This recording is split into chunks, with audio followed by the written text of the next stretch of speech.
여러분 반갑습니다. 시니어 선교 한국을 섬기고 있는 최철희 선교사라고 합니다.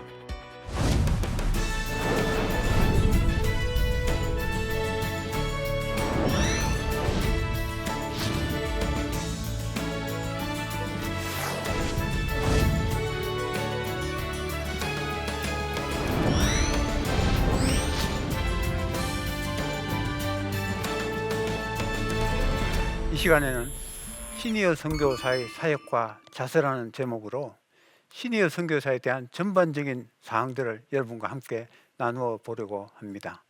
역사 속에서 우리 시니어 선교사를 발견하기는 쉽지가 않습니다. 50년 전만 하더라도요, 30세가 넘으면 선교사로 받아주는 그런 선교단체가 없었습니다. 나이가 참 중요했습니다. 왜냐하면 젊은이가 아니고는 선교지의 풍토병이라든지 열악한 그 선교지 환경을 이겨낼 수가 없었기 때문입니다. 그런데 지금은 많이 달라졌습니다. 교통이 발달하고요, 통신이 발달하고 또 선교지의 의료시설이 많이 향상이 되어 가지고요, 지금은 노년의 나이에도 얼마든지 선교할 수 있는 그런 환경이 조성된 것입니다. 이런 가운데 우리 한국에 온 선교사님 중에서 아주 훌륭한 그런 시니어 선교사의 모델이 계십니다. 이화 학당을 세우신 스크랜턴 대부인이십니다. 이분은 40의 나이에 남편을 사별하시고요, 외아들인 윌리엄 스크랜턴을 의사로 잘 길렀습니다. 그리고 우리나라 처음 선교사님이신 아펜젤더 언더우드 선교사님이 한국의 조선 땅에 올 때, 그때 자기 아들과 또 며느리와 손녀와 같이 3대가 같이 조선의 땅을 밟으셨습니다. 이분이 한국 땅에 처음 와서 보니까 여성들을 전도를 해야 되는데 글을 아는 여성들을 구하기가 참 어려웠습니다. 그래서 먼저 여성 교육을 시작한 것입니다. 이분은 한국의 여성 교육과 또 여성 복음 전파에 혁혁한 공로를 하신 그런 선교사님이십니다. 이분이 53살에 한국에 왔습니다. 여러분, 그때 53세하고 지금 53세하고 같을까요? 네, 많이 다릅니다. 그 당시에 미국의 여성 평균 수명이 50이었습니다. 지금 한국의 여성 평균 수명이요, 86세입니다. 큰 차이가 있죠. 이분이 이미 평균 수명을 넘긴 그 할머니가 미국에 있으면 그냥 잘 쉬다가 그 손자 손녀들하고 놀다가 이제 죽음을 맞이할 그런 분이 그 나이에 선교사로 오셔가지고 우리 한국의 여성들을 깨우치고 한국을 깨우치고 그리고 세계에서 가장 큰 여자대학을 세우는 이런 놀라운 일을 하신 것입니다. 이분이 24년간 사역하고 77세에 소천을 하셨는데요, 기록에 보니까 73세 때 30일간 16개 마을에서 91번의 집회를 인도했다는 그런 기록이 있습니다. 지금 73세 되는 그 여성분들이 이런 일을 하기도 정말 어려울 텐데 정말 주님께서 이분들한테 특별한 그런 건강과 또 체력을 주신 게 아닌가, 그런 생각을 해보게 되는 것입니다. 여러분, 오늘 우리가 시니어 선교사에 대해서 이야기를 할 텐데요, 우리가 시니어 선교사를 아는 데는 시니어 선교사의 사역을 보는 것이 가장 좋습니다. 지금 우리 시니어 선교사 중에서 가장 많이 하는 사역은 전문인 선교 사역이라고 할 수가 있습니다. 전문인 선교사는요, 우리가 전문적인 직업을 가지고 복음을 전하는 분들을 이야기합니다. 저희 시니어 선교 한국에서 파송한 선교사 중에서 보니까 전문인 선교사 중에서 가장 많이 하는 사역이 대학 교수 사역, 그리고 한국어 교사 사역입니다. 전 세계에서 지금 한국 선교사들이 세운 대학이요, 어느 정도 규모가 되는 대학이 한 20개 정도 있습니다. 그 대학에는 교수 사역이라든지 또 행정요원이라든지 또 시설을 관리하실 이런 많은 선교사들을 필요로 하고 있습니다. 교수 사역을 하시는 분은 주로 한국에서 교수 생활을 하시다가 은퇴하신 분이 가장 많습니다만은 간혹 가끔 외교관 출신이라든지 또 공무원 출신이라든지 또 기업체 출신으로부터 교수 사역을 하시는 분도 계십니다. 한국어 교사는 우리 한국이면 거의 웬만한 분들은 다 할 수 있는 사역이죠. 예. 그런데 조금만 노력하셔가지고 한국어 교사 자격증을 따시면요, 정말 선교지에 갈 데가 많은 것입니다. 선교지에 가서 한국어 원어민 교사가 되는 셈이죠. 그래서 웬만한 분들은 지금 한국 분들이 이 사역을 할 수 있기 때문에 이제 더 이상 내가 선교지에 가서 내가 재주가 없어가지고 선교지에 가서 할 만한 것이 없습니다 하는 것은요, 핑계거리밖에 되지 않는 것입니다. 그 외에도 우리 전문인 선교사들은 참 종류가 많습니다. 젊으실 때 뮤지컬 배우를 하신 그 선교사님은요, 그루지아라는 나라에 갔는데 그 나라에 가니까 집시들의 자녀들 중에서 음악에 소질 있는 사람들이 많더래요. 그래서 그 자녀들 중에 에게 그 성악을 가르치면서 복음을 전하는 그런 선교사도 계십니다. 이와 같이 우리가 시니어 선교사는 자기가 하던 직업을 가지고 가장 잘하는 걸 가지고 선교지에서 그것을 하면서 복음을 전하는 것이 참 좋은 사역이라고 생각을 합니다. 그 다음에 시니어들이 많이 하는 사역이 비즈니스 선교입니다. 비즈니스 선교사는요, 말 그대로 비즈니스를 하면서 복음을 전하는 분들입니다. 외국에 나가서 그 비즈니스를 하는 게 결코 쉬운 일은 아닙니다만 할 수만 있다면 정말 장점이 많은 그런 사역입니다. 그리고 우리 코로나 팬데믹 이후에는 아마 이 비즈니스 선교가 앞으로 중요한 그런 선교 수단이 될 것으로 우리가 기대를 하고 있습니다. 어떤 비즈니스든지 할 수 있지만은 지금 시니어들이 가장 많이 하는 비즈니스를 꼽으면요, 카페라든지 식당, 양계장, 학원 이런 것들을 우리가 들 수가 있을 겁니다. 그 다음에 우리가 많이 하는 사역이 전통적인 선교사죠. 전통적인 선교사는 주로 목회자분들이 교회 개척을 하고 제자 훈련을 하는 사역을 말합니다.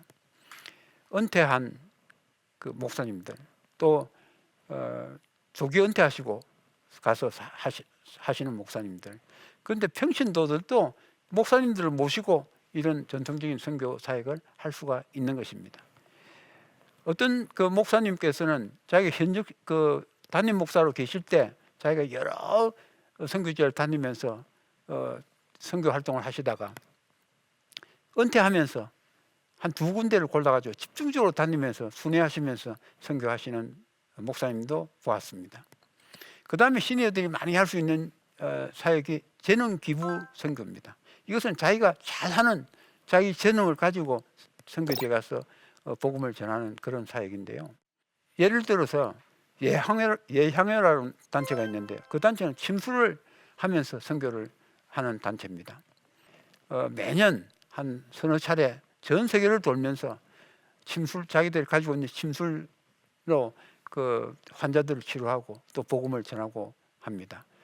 그 단체에 가면요, 우리가 침술도 배우면서 또 선교도 할 수 있는 그런 이점이 있습니다. 한 분은 국영기업체 사장을 지내신 분인데요, 그분은 은퇴하시면서 남자는 이발 기술을 배웠어요. 그리고 그 부인 되시는 분은 미용 기술을 배우고 그 두 분이 팀이 돼가지고 자원봉사를 하러 다니시다가 지금은 이제 태국에 정착하셔가지고 태국의 목사님들과 함께 그 시골 마을을 순회하시면서 자원봉사를 하고 계시는 분도 계십니다. 그 외에도요, 우리가 중보기도 하시는 선교사님도 계세요. 권사님 한 분은 자기 이제 남편이 돌아가시고 또 자녀들도 다 결혼하고 혼자가 되셨어요. 그래서 한국에서도 중보기도를 많이 하시는 분인데 이분이 선교지에 가서 중보기도를 하십니다. 선교지에 가서 그 기도 팀들을 조직해가지고 목사님들과 함께 사역을 하고 계시는데 지금 70에 출발하셨는데 지금 78이 되셨어요. 8년 동안 이 사역을 하고 계시는 분 계십니다. 쉼터 사역을 하시는 분도 계시죠. 예를 들어서 태국의 치앙마이 같은 도시는요, 선교사들의 왕래가 굉장히 많은 곳입니다. 거기 가서 아파트 한두 채를 사가지고 아파트를 이용해서 왔다 갔다 하시는 선교사님들에게 쉼터를 제공해 주는 그런 사역입니다. 조금 여유가 있으시면 시니어들이 하기에 굉장히 좋은 사역이라고 생각을 합니다. 선교지에 갈 수 없는 그런 시니어들도 많이 있습니다. 이분들에게 정말 좋은 사역은 국내 이주자 사역이라고 할 수가 있습니다. 지금 우리나라에는요, 근로자, 유학생, 다문화 가정 해서 약 250만 명의 외국인들이 들어와 있습니다. 주님께서 우리 앞마당까지 고기를 몰아다 주신 것입니다. 이분들은요 정말 시니어들이 하기에 좋은 그 선교 대상이 됩니다. 시니어들은 외국에 가서 선교를 하려고 그러면 그 나라 말을 배워야 되는데 이게 정말 힘듭니다. 그런데 한국말로 얼마든지 전도하고 사역을 할 수 있는 것입니다. 그래서 우리 시니어 선교 한국에서는 국내 이주자 사역에 굉장히 중점을 두고 있습니다. 그래서 가급적 국내 이주자 선교를 할 수 있도록 저희들이 안내를 하고 있습니다. 저희 부부도 주일이 되면 키르기스탄 교회에 가서 섬깁니다. 지금 10년째 저희들이 섬기고 있습니다. 사진을 보면 아마 저희 부부 빼놓고는 다 키르기스탄 사람들인데 아마 저희들하고 별로 얼굴 모양이 굉장히 비슷한 걸 아마 느낄 수 있을 것입니다. 그 서울역 근처에 조그만 교회 오후 시간을 빌려가지고 예배를 드리는데요. 아마 한국에서 유일하게 키르기즈어로 예배 드리는 공동체가 아닌가 그렇게 생각을 합니다. 사람들은 그리 많지 않지만은 이분들이 노동자로 또 유학생으로 한국에 와서 한국에 있을 동안에 이곳에서 신앙생활을 하고요. 그리고 이제 귀국하게 되면 또 새로운 사람들이 아름아름 찾아오는 그런 교회입니다. 저희들은 주일날은 꼭 선교지에 와 있는 것 같은 그런 느낌을 받고 있습니다. 국내 이주자 선교 외에도 우리가 북한 선교도 할 수 있습니다. 예를 들어 탈북민들 그리고 탈북인들의 그 자녀들이 다니는 그 대안학교의 교사로 섬기는 분도 계시고요. 또 자녀들이 다니는 그 학교의 기숙사 보모를 하시는 그런 선교사님도 계십니다. 그 외에 이제 선교 단체를 협력할 수 있습니다. 선교 단체에 소속해서 선교 단체에서 선교사를 동원하고 훈련하고 이런 과정에 같이 협력할 수 있는 것입니다. 우리가 그 시니어 선교사 전체를 우리가 파악하기는 좀 어렵습니다만은 우리 시니어 선교 한국에서 파송한 선교사를 중심으로 해서 시니어 선교사들의 특징을 한번 알아보도록 하겠습니다. 우리가 연령별로 보면 60대가 가장 많습니다. 60대가 한 60% 되니까 반 이상입니다. 그 다음에 70대가 24%, 그 다음에 50대, 80대 이런 순서입니다. 60대, 70대가 합하면 한 85% 정도 되니까 거의 대부분을 차지한다 이렇게 이야기를 할 수 있겠습니다. 우리가 지역별로 보면요, 약 한 80%는 해외 사역을 하고 있고 20%는 아까 그 국내 이주자 사역이라든지 이런 사역을 하시는 분들입니다. 해외 나가시는 분들 중에서 가장 많은 것이 동남아시아로 가시는 분입니다. 우리가 미얀마나 태국이나 베트남, 캄보디아, 라오스 이런 나라들입니다. 동남아시아가 한 반 이상 되죠. 동남아시아가 많은 이유는 아마 지역적으로 가장 가깝고 그래서 아마 왕래하기가 왔다 갔다 하기가 좋고 또 기후도 우리 시니어들한테 맞기 때문이라고 생각이 들어갑니다. 그 다음에 이제 키르기스탄을 중심으로 한 중앙아시아가 한 10% 정도 됩니다. 최근에 와서는요, 아프리카라든지 또 중남미 쪽에 멕시코, 브라질 이런 쪽에도 시니어들이 나가는 것이 점점 늘어가고 있습니다.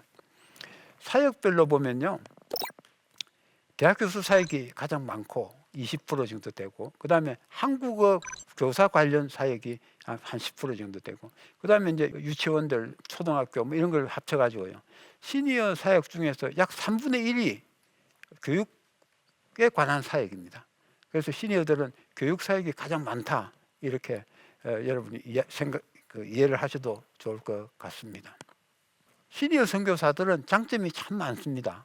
여러분 젊은 선교사님들은 자녀를 양육하고 자녀 교육을 하고 이런데 참 어렵기도 하고 시간도 많이 들게 됩니다. 그런데 시니어들은 자녀들이 다 컸기 때문에 자녀들로부터는 완전히 자유합니다.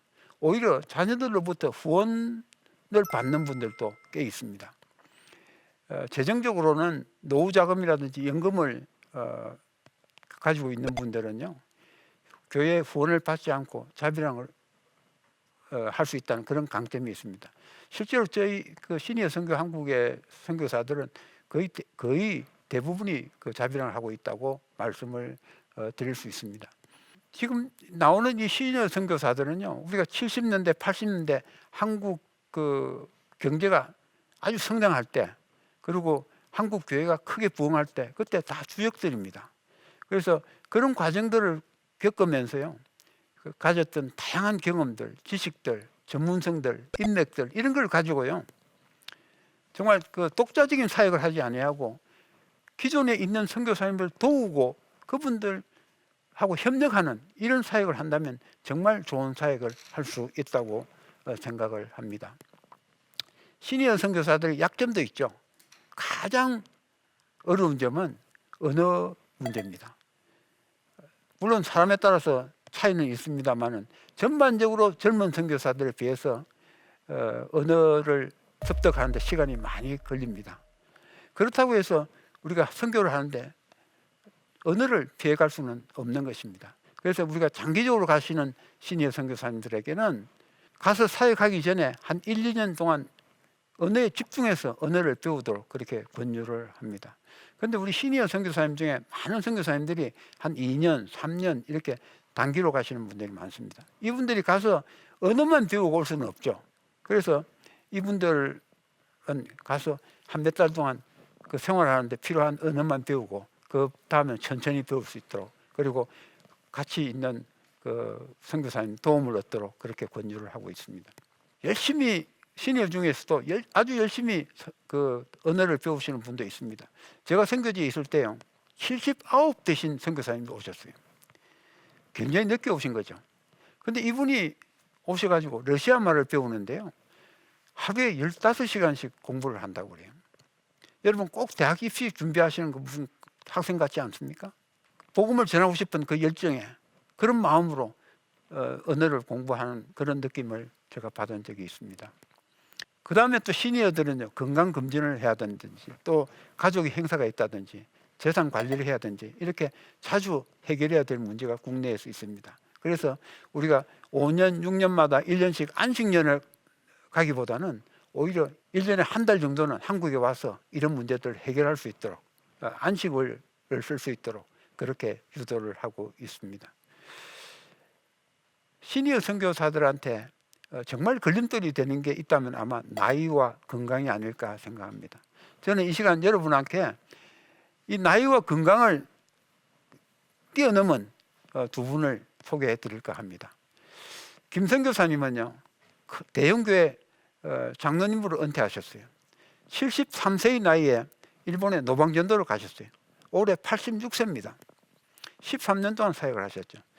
몇 달 전에 제가 만났는데요, 선교사님께서 지금 일본 갈 준비가 다 돼 있는데 일본의 코로나가 좀 잠잠해지기만을 기다리고 있는 그런 모습이었어요. 일본에 노방전도 하는 거 굉장히 힘듭니다, 여러분. 제가 8년 전에 일본에 가서 이분하고 보름을 같이 다니면서 노방전도를 함께 해봤습니다. 정말 육체적으로 정말 힘든 사역이었습니다. 그리고 혼자 하기에는 상당히 위험할 수도 있는 사역이었습니다.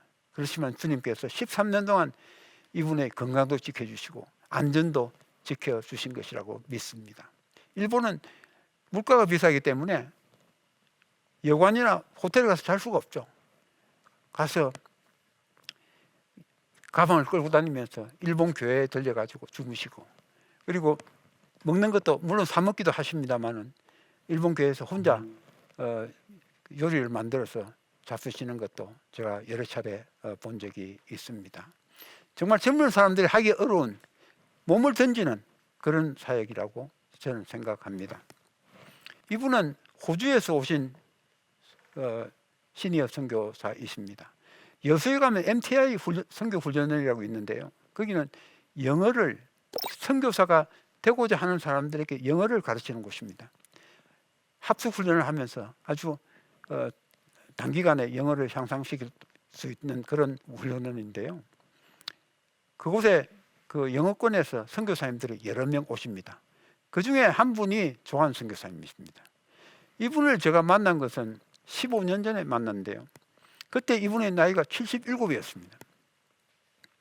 그때 저한테 그런 말씀을 하셨어요. 내가 이런 무릎이 좋지 않아 가지고 계단을 오르낼 수가 없대요. 그래서 이제 내년부터는 못 올 겁니다 하고 이야기를 하셨거든요. 그런데 주님께서 건강을 주셨나 봐요. 예. 작년까지 매년, 올해는 코로나 때문에 못 왔습니다만 작년까지는 계속 오신 거예요. 이분이 72에 한국에 처음으로 오셔가지고요. 올해 이분이 92세입니다.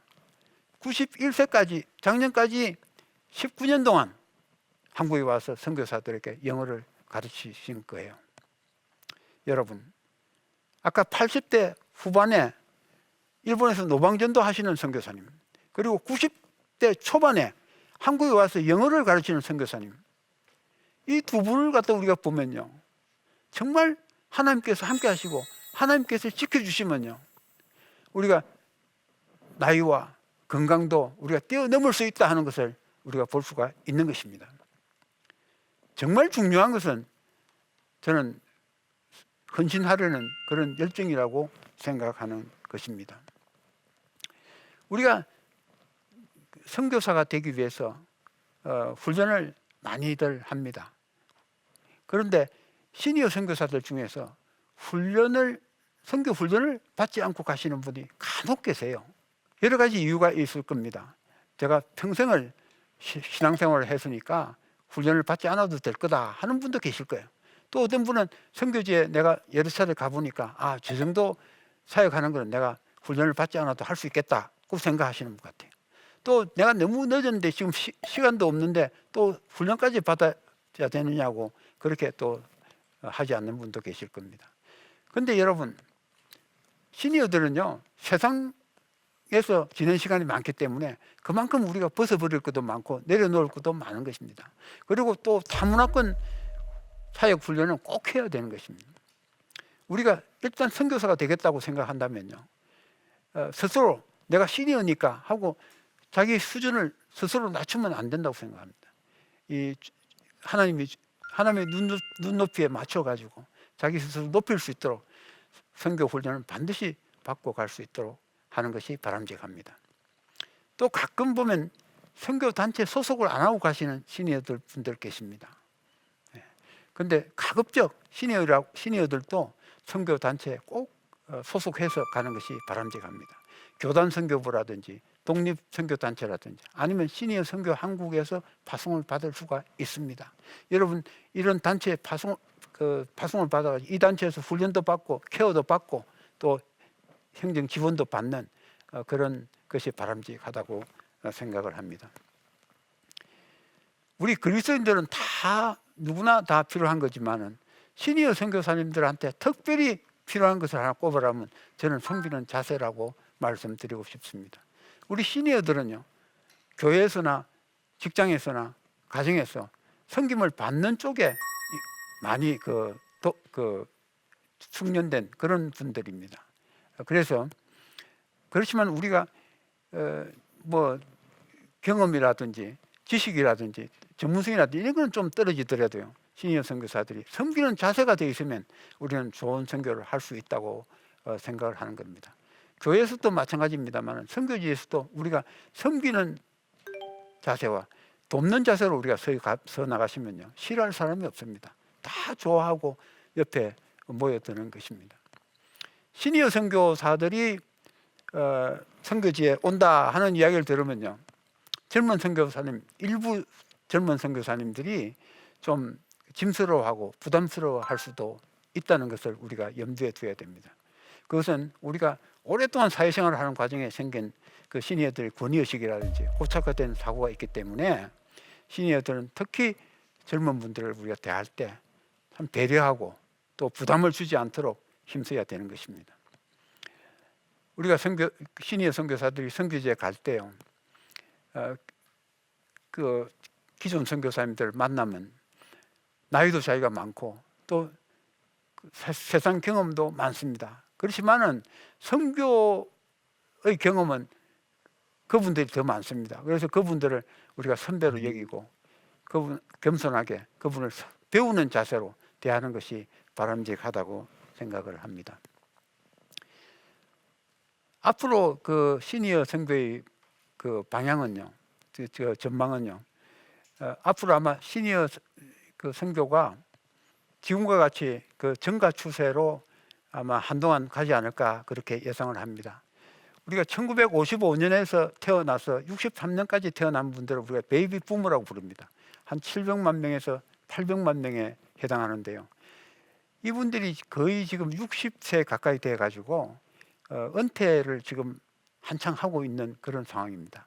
그래서 앞으로도 시니어 그 선교사들은 한동안 나오지 않을까 그렇게 생각을 하고 있습니다. 이러한 그 상황에 발맞추어 가지고 2007년도에 13년 전에 시니어 선교 한국이라는 선교 단체가 발족을 했습니다. 이 단체는 시니어를 전문적으로 섬기는 그런 선교 단체다 이렇게 말씀을 드릴 수가 있겠고요.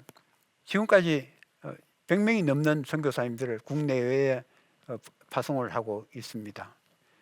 그리고 광주, 대전, 대구, 전주, 순천, 천안 이런 지역에요. 지역 시니어 선교회가 다 조직이 돼 있고 또 해외에도 뉴욕, 뉴저지, 볼티모어, 또 호주, 뉴질랜드 이런 곳에 해외 시니어 선교회가 조직되어 있습니다. 그래서 시니어 선교에 관심이 있는 그 시니어들은 이곳을 접촉하시면 아마도 도움도 받고 또 동력할 수 있는 그런 길도 열릴 수 있을 것 같습니다. 말씀을 정리하도록 하겠습니다. 성령님께서 이 시대 한국 교회를 교회 시니어들을 세계 선교에 사용하시는 것을 믿습니다. 올해처럼 참 코로나 팬데믹으로 어려운 그런 상황 속에서도요. 얼마나 훌륭한 그 시니어 선교사 후보생들을 많이 보내시는지 저희들이 참 감탄할 때가 많이 있습니다. 선교의 주체 되시는 성령님께 우리가 부름을 받고 쓰임 받는 것처럼 영광스럽고 또 보람 있는 일은 없을 것이라고 생각합니다. 비록 그 늦게 인생의 후반부에 쓰임 받는 그런 시니어들이지만은 주님 오시는 날까지 우리가 하나님 나라, 하나님의 선교를 위해서 아름답게 쓰임 받는 여러분이 다 되었으면 좋겠습니다. 이것으로 제가 강의를 마치고 질문이 있으시면 제가 받도록 하겠습니다. 네, 질문이 있네요. 코로나로 시니어 선교 사역의 방향이 달라졌을 것 같은데요. 2021년 시니어 선교 사역 어떻게 해나갈 예정인가요? 올해 저희들이 여러 가지 사역을 하면서 코로나 때문에 많이 바뀐 것이 있습니다. 저희들은 지금까지 컨퍼런스를 한다든지 또 선교사 훈련을 한다든지 또 선교 학교를 한다든지 이런 할 때 주로 대면으로 했습니다. 그런데요, 저희들이 대면을 할 수 없어가지고 할 수 없이 온라인으로 비대면으로 할 수밖에 없었습니다. 그런데 이것이 다른 결과를 낳았습니다. 전에는 우리가 한정된 인원만 가지고 훈련도 하고 접촉을 했는데요. 온라인으로 하다 보니까 전 세계에서 들어오는 겁니다. 그래서 저희들 컨퍼런스 같은 경우에는 보통 한 120명 정도 이렇게 모이는데요. 온라인으로 하니까 350명씩 이렇게 들어오시는 거예요. 그래서 맞으면 시니어 선교가 많이 알려지게 됐어요. 그리고 정말 그 지경이 넓어지는 그런 것을 보았어요. 선교 학교도 마찬가지입니다. 여러분 지금 저희들 시니어들이라서 할 수 있겠냐고 하지만은 저희들 지금 웬만한 회의라든지 이런 거는 전부 다 줌으로 비대면으로 하고 있습니다. 시니어들도 이제 훈련이 돼 가지고요. 잘 하는 것을 우리가 볼 수가 있고요. 그리고 우리가 유튜브로 해가지고 선교 강의도 많은 곳에 연결하고 훈련도 하고 그러고 있습니다. 그래서 아마 앞으로도 오히려 이제 저희들이 코로나가 잠잠해지더라도 이런 온라인 사역을 계속 많이 하지 않을까 그런 예상도 한번 해봅니다. 시니어들은 대부분 자비랑 선교를 하기 때문에 코로나 팬데믹에 큰 영향을 받지 않는 것 같습니다. 그래서 앞으로 아마 이런 코로나 팬데믹에 불구하고 시니어 선교는 역할이 점점 커지지 않겠나 그렇게 조심스럽게 전망을 하고 있습니다. 그럼 이것으로서 강의를 마치도록 하겠습니다. 그동안 경청해 주셔서 대단히 감사합니다. 시니어 선교사 중에서 가장 많이 하는 사역은 전문인 선교 사역이라고 할 수가 있습니다. 그 다음에 시니어들이 많이 하는 사역이 비즈니스 선교입니다. 그 다음에 시니어들이 많이 할 수 있는 사역이 재능 기부 선교입니다. 선교지에 갈 수 없는 그런 시니어들도 많이 있습니다. 이분들에게 정말 좋은 사역은 국내 이주자 사역이라고 할 수가 있습니다. 국내 이주자 선교 외에도 우리가 북한 선교도 할 수 있습니다. 예를 들어 탈북민들, 그리고 탈북인들의 그 자녀들이 다니는 그 대안학교의 교사로 섬기는 분도 계시고요. 시니어 선교사님들한테 특별히 필요한 것을 하나 꼽으라면 저는 섬기는 자세라고 말씀드리고 싶습니다. 비록 그 늦게 인생의 후반부에 쓰임받는 그런 시니어들이지만 주님 오시는 날까지 우리가 하나님 나라, 하나님의 선교를 위해서 아름답게 쓰임받는 여러분이 다 되었으면 좋겠습니다.